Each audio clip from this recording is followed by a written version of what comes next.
Hello everyone, and welcome to another edition of the City Commission Report. I'm Jimmy Carter, Mayor Pro Tem and City Commissioner of the City of Pikeville. And today I have a special guest with us, is Chief Philip Reed. Chief, we had just a recent meeting a couple of days ago, and got a lot of good information. Our first meeting of the year. You come around and bring in your year-end reports, your annual state of the police department reports, which was to me was just exciting and very informative on all the aspects of what the city police do here for the city of Pikeville and all of the different aspects of your job. So welcome. Thanks, sir. Thank you for having me. This is one of those shows that we could probably talk for hours and hours, and we didn't have a whole lot of time in the meeting prior to the regular session Monday. But I thought this would be a good opportunity for us to get together and let the citizens know of what is going on with the police department and all the different departments. So we'll start, I guess, by just saying that as you can see, we have a large annual report folder that you gave us all, and if you just want to go through and hit some points, and we'll talk back and forth about it. Okay, that is something new that we started this year. It's a report to provide to you all, the commission, and the mayor and the city manager, to let them know what we do outside of law enforcement, what we do outside of answering calls, working collisions, and taking complaints. Something that we try to do, would like to try to do it on a daily basis, but when we do have time, we try to create events for us to be involved with in the community. And basically what this is a program that I had Lieutenant Thompson work on, that done a summary from like January till December of 2013, a year review of what the police department did. That way it would give a better idea of what we do behind the scenes too. That way it lets everybody see, there's more to just law enforcement with the police department. Well, and that's a very good point, because most of the time when people see you out, it's either at an accident or going to an accident, or directing traffic at either school crossings or events like at the Expo Center and that type of thing, and the presence of being in the communities or in the neighborhoods, the foot patrols and the driving patrols in our neighborhoods as well. But there's a lot more to it than that, and Right. I was very impressed with this report. Yeah, usually when we get to make contact with a member of the community, something bad has happened to them. Either they woke up in the middle of the night and someone stole their property from outside or in their car, or damaged their property, or they come home from being gone on vacation or just being gone for a short time and somebody's broken into their home. So it's not usually that we get to have a good terms of meeting someone, that they're in a good mood and that we can have good interaction. So it's good to show, that these are good interactions that we're a part of, that allows us to build our relationship with the community. And that's maybe a good place to start with the robberies, and how many robberies prior from last year to this year, and some of those robberies that were solved, and some that may be ongoing. I'm not sure you can talk about those, but I was really impressed with the response and how we're getting these things solved in a timely manner. That is something that I am very proud of. For 2013, for instance, burglary reports. In 2012, we had a total of 69 burglary reports for the year. In 2013, we had 48. That's, in my mind, that's a substantial decrease. Whether that be the officers put forth more effort into solve the cases that individuals were locked up more often, or the image that we were making arrests got out into the community and it prevented more from happening. Either way, there was a significant impact that I feel that Absolutely. I don't know what that percentage comes out to be, but you're probably in the 40% reduction range, somewhere around there, I would think, with that 30 to 40%. If you can reduce any type of crime 30 to 40%, I think you're really doing an outstanding job. So that was one of those that really jumped out on me that was on the paper. Yeah, that's something that I was very proud of. And also the theft report, which kind of goes along with the burglary report. But if something's stolen from outside the house or from inside the car, it comes in as a theft report. And in 2012, we had 397 of those theft reports reported to us. In 2013, we had 365. So that's a pretty significant decrease. That's still more than we would like to have, but that's something that we can't prevent 100%.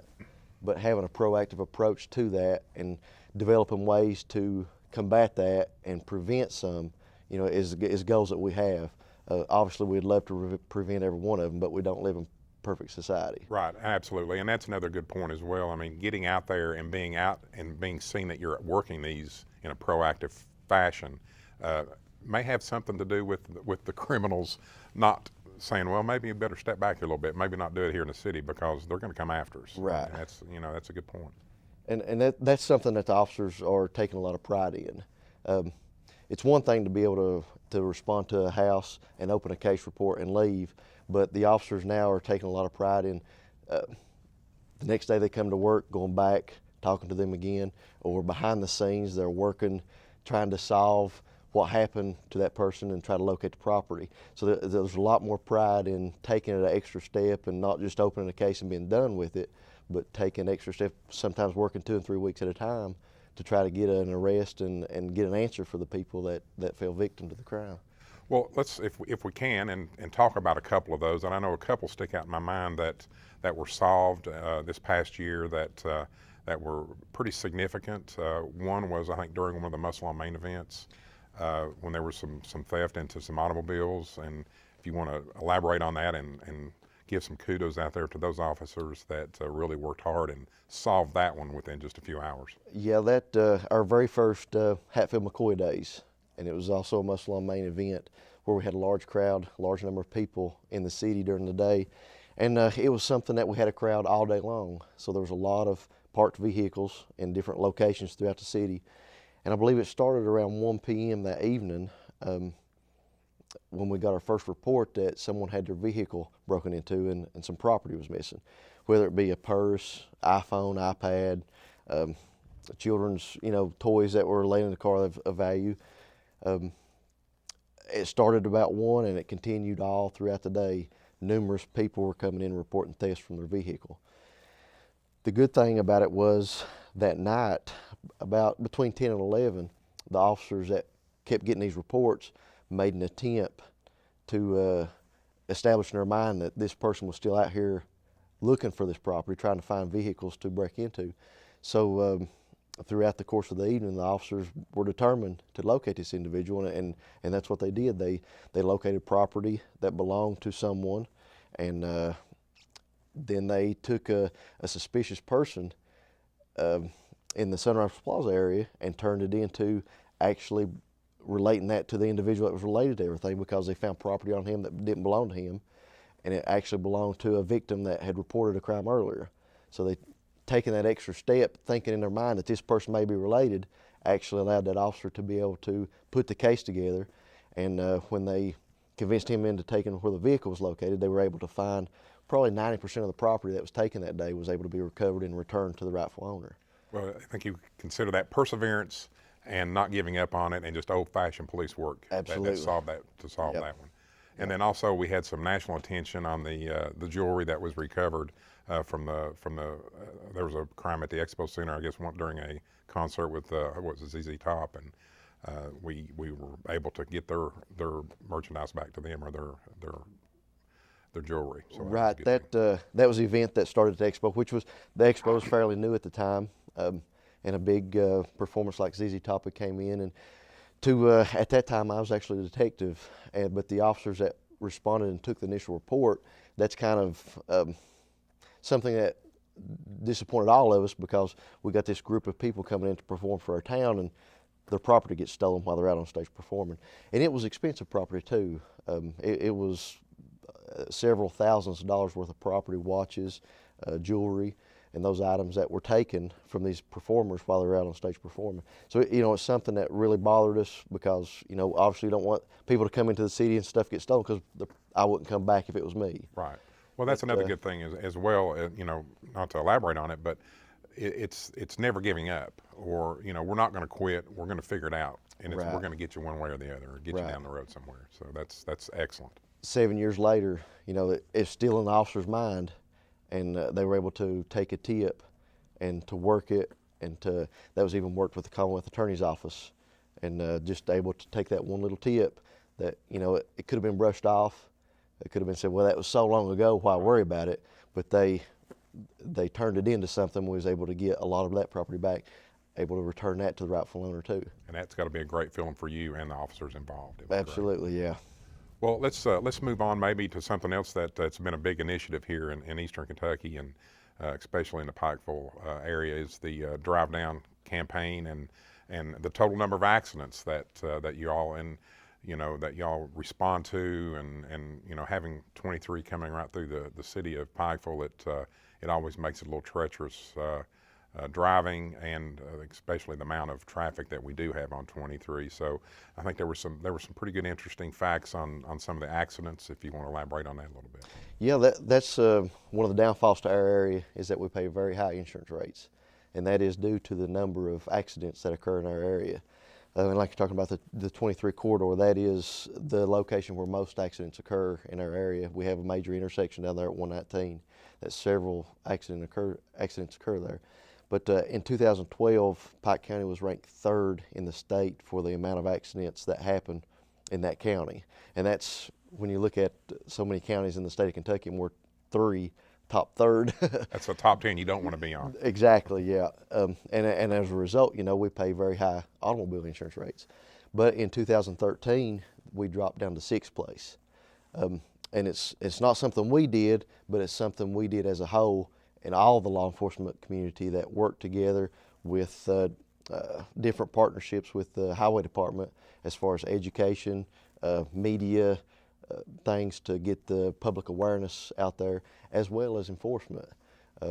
Because we participate in the federal highway safety grant that gives us money to be out there and enforce things like seatbelt laws and speeding and DUI complaints, which as a result, is a major factor in these collisions. Someone not wearing their seatbelt turns a small collision into an injury collision, because obviously they can get hurt a lot worse from not having their seatbelt on.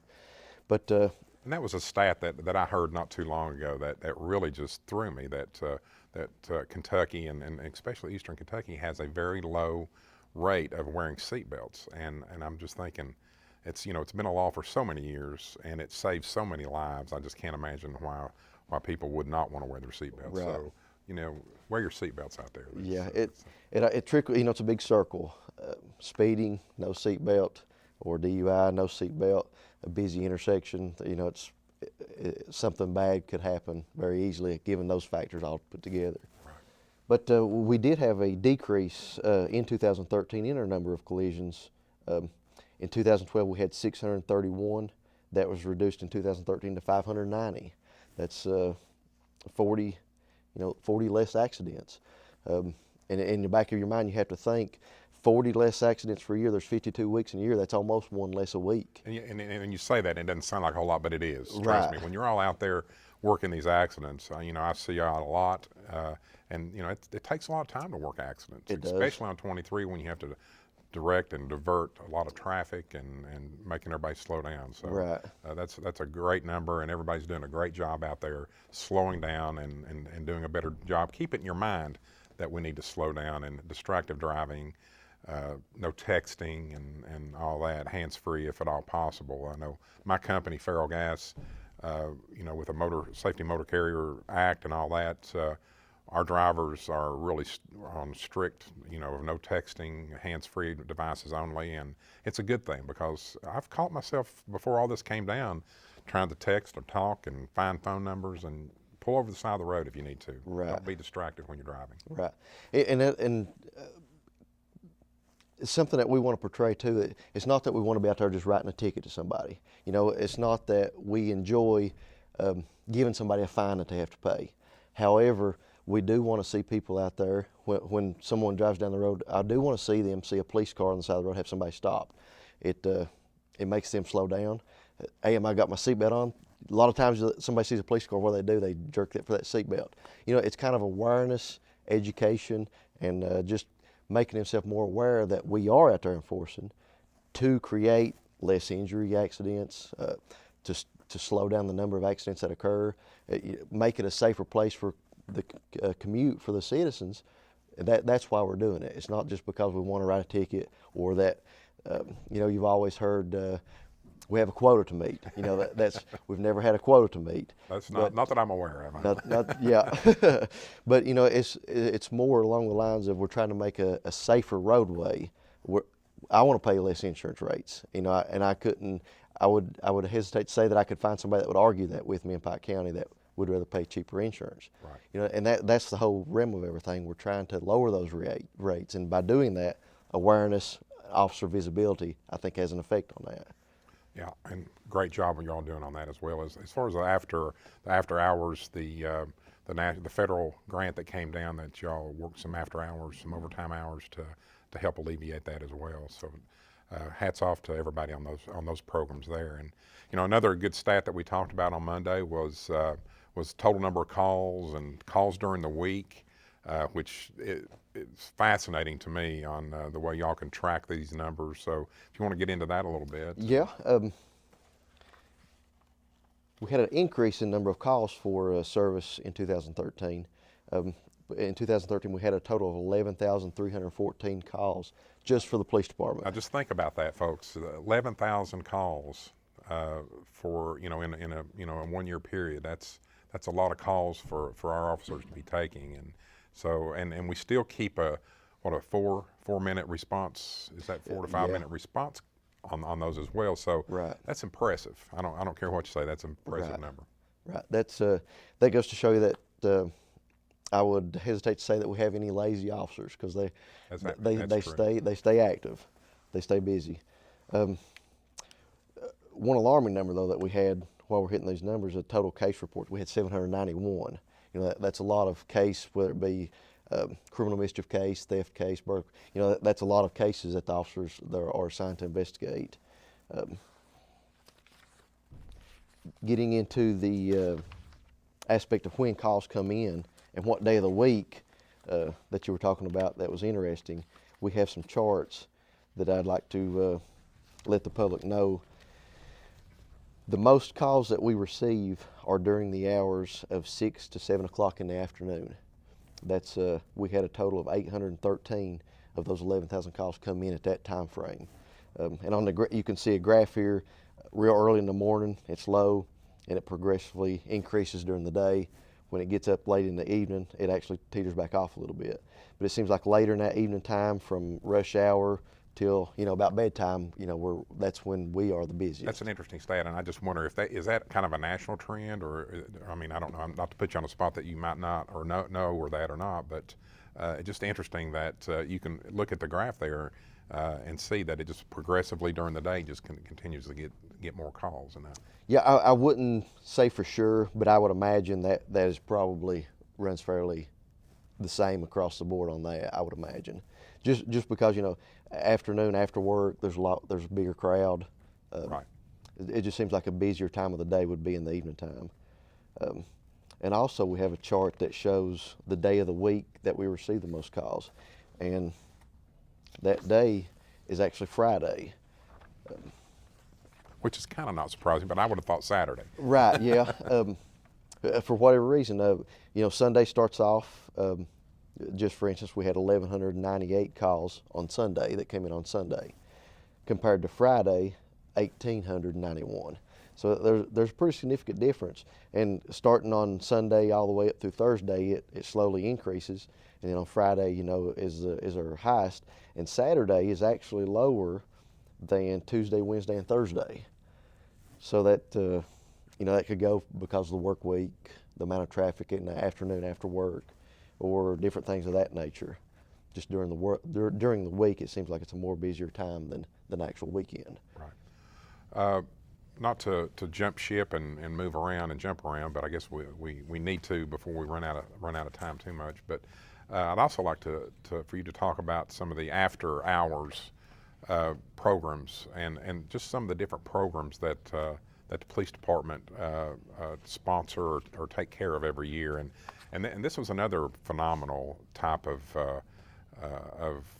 the different number of things that you do. You go to model day care, and you go to the high school and working with Pike and all that. So if you want to hit on some of that, that'd be great. Yeah, this is the part I was talking about where we have a positive interaction with our community. Something that we can work with different businesses, such as the highway department, Judy's Place for Kids, Department of Protection and Permanency, different people that we can, the health department, that we can go to these schools and talk about different things. Like we put on a class with the Kentucky Department of Transportation and the health department for a seatbelt program, just to encourage kids to how important it was to wear their seatbelts. And the highway department actually had video to show the results not wearing seatbelts. You know how devastating it could be to a family to lose a child that hadn't even graduated high school yet. Right. You know that's the type of program that actually gets attention in the young kids' minds. We also did texting while driving at the high school, just awareness, trying to create a safer. You know, these kids, the high school ages, the majority of the people that do try to text and drive. Well, they're a lot smarter than we are too. Yeah, and a lot quicker on my those kids, texts too. yeah. But the independent school systems, the daycares, we're involved. We have the DARE program, where an officer goes to the kindergarten, 5th, and 7th grade classrooms and actually teaches a class, the DARE program, and they actually have a graduation. They do homework, they do essays, so it's involved with that officer throughout the school semester, where the officers in the school pretty regular, and they're holding this class for these 3 grade levels. Which kind of a dual thing, having the presence and getting some education out of it, just not walking the halls. Absolutely. But it gives you a dual purpose of being there. Right. And as in some of the daycares in town, the stranger danger awareness. Around Halloween, we try to hit that real hard, but you know, the younger kids that haven't got into the school level yet, but the ones that are so quick to get away from parents, like how crowded it is at Halloween at the different locations of town. So we try to go there and you know, do a stranger danger class, and how important it is to be able to know your phone number and to not lose sight of your parents and just be aware of your surroundings. Little classes like that are very interesting because those little kids have a lot of questions for you. Oh, I guarantee. Put you on the spot real bad. I guarantee it. We're involved with the DUI education for the junior and senior class before they have their prom. Just little. Very important. It seems like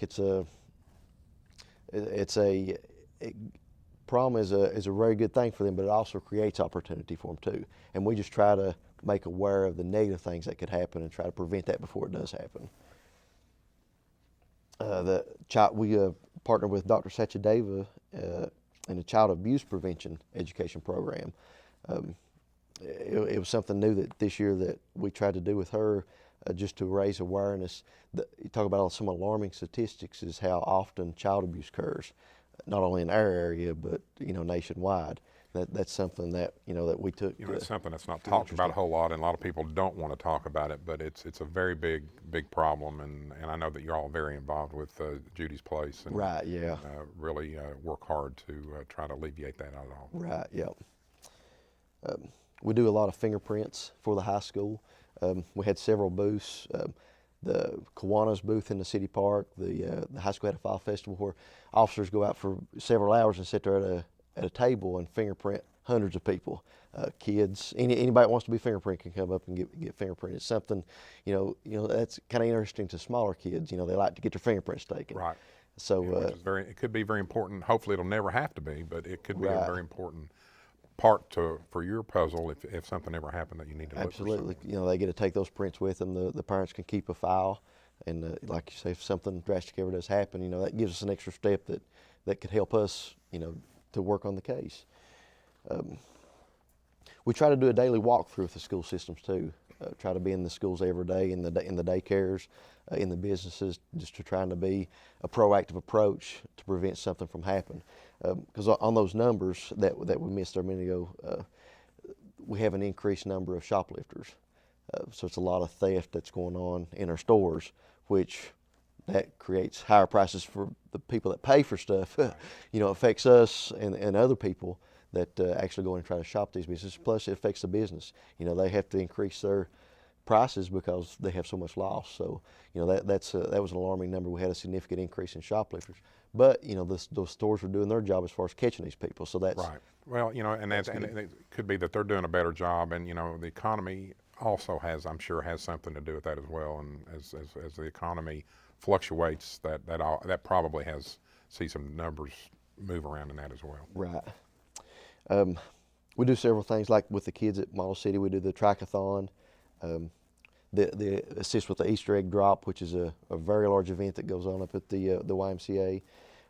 We hold classes with the Commonwealth Attorney's Office at UPIC, education classes. Just being involved in these different school functions to have a positive impact on the students is what we're very well try to get involved with. And then one more thing that I'd like to hit is our annual Christmas with a Cop event. It's 15 children we were able to have this year that we were able to give gifts for, food baskets. That they had a really good time. We was able to play games with them, a lot of prizes to give away, and that's always a huge deal for you all, I know. And so you got to, anytime you see those car washes out there, and anytime these guys are making fundraising, that's what it's for. And it's a great cause, and put a lot of smiles on a lot of kids' faces. Right. That's for sure. Yep. One thing I want to hit on as well, right quick, was your honor guard. Something that is probably one of the most impressive things, one of many of the impressive things that you all do. But the honor guard, I don't think there's anything like it in the eastern part of the state. You go over some of the deals that they are involved in, so many different events, and you'll see them, presenting colors, state and federal flags, and it's very impressive to watch. Yeah, this year we was able to really use them a lot more. In the past, they just like done a parade, leading a parade or something. But we've had a lot of groundbreaking ceremonies for the city.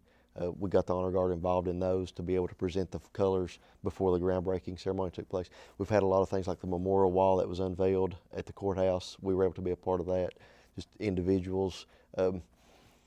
Just impact out there in the community. The 911 ceremonies that took place this year, getting the honor guard out there, and their uniform's a little different, and it's very nice to see, the detail that goes into an honor guard uniform, and to put that presence out there, it puts kind of a wow factor in. It really does. What these guys are doing. Very impressive. If you've not seen them, and if you have, pay a little more attention to their dress and the way everything. It's just immaculate the way they're all dressed. Right. And before we run out of time, I just wanted to, something that I'd ask you for Monday, and then you were very prompt in getting back with me on Tuesday, was percentages of cases that are closed. And I was really impressed, and I didn't even know what that number should be, but to me it sounded very impressive on how many cases, you're talking about all the calls you get, and then how many, you had 700 and some cases that were opened, and the percentage. So if you want to hit on that just a little bit, that'd be great. Yeah, that's a number very proud of. We had a 66% clearance rate in our cases. That means when the officer opens a case, they either make an arrest or sometime 7 years later, able to go back and close that case based upon locating property, finding out who done it. But we had able to close 66% of our cases. And we did kind of look at some other agencies that report this to the off the Kentucky NIBR system up through the Kentucky State Police, which is where we do our case reporting. And their statistics showed we went through about 22 different agencies, and we were tied for second in our clearance rates. Well, I'll say you're tied for second, but there was nobody even hardly close to you. And I'm not going to mention any other cities that are local here. It goes from anywhere from closing a case from 23%, that's just right down the road, to 60-some%, which was more in the central Kentucky, I believe. Right. So as far as eastern Kentucky goes, y'all are closing more cases and have a better conviction rate. You would have to have a better conviction rate at that point than anybody in eastern Kentucky. And I just think that's phenomenal and something that y'all should be very proud of. Right, yeah. Well, that's about all the time we have today for the City Commissioner's Report, and I want to thank Chief Reed for being here with us. And until next time, have a great day.